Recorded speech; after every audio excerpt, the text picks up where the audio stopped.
দেখতে পাচ্ছেন যে আমাদের কিন্তু এই দেশে কিন্তু নেট ওয়াইফাই কিন্তু সব বন্ধ।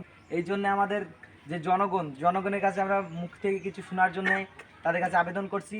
এসো আমার সাথে এসো, দেখা যাক তারা আমাদের সাথে কি বলে, কি শেয়ার করে। তাদের মনে করেন এই 7-8 দিন যে আজকে নেট ওয়াইফাই নেই, কি যে শেয়ার করে আমরা সেটা দেখছি। চলে এসো। আপনার যে নেট ফেট নেই, নেট ওয়াইফাই নেই, আপনার কেমন লাগছে এখন? আমার নেটের দরকার নেই, মুদি চাষা দিলেই হবানি। আচ্ছা ঠিক আছে, আপনার বক্তব্যটা ভালো ছিল, আশা করি ভালো থাকেন। আপনার কিছু বলা আছে?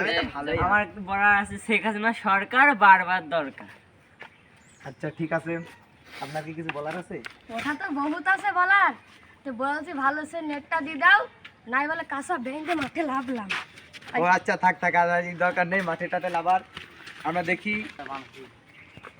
2 3 আপনার কি কিছু বলার আছে? ভাই কিছু বলার আছে ভাইয়া? ভাই আমি এখানে একটা গানও গাই নিছি। কি বলেন, গান বানিয়েছেন? হ্যাঁ। শোনান তো গানটা শুনি।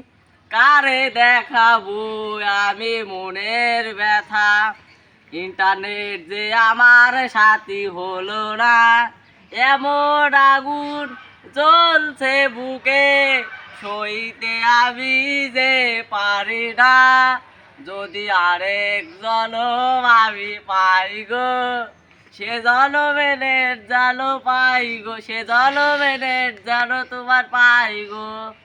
হযরত শেখ হাসিনা সরকার, যার বেহেশতে যাওয়ার অধিকার আছে, তার কারণ পৃথিবীতে এই একটি মাত্র সরকার সারা পৃথিবীর ভিতরে সবচাইতে বেশি উন্নয়ন সাধন করেছে শেখ হাসিনা সরকার।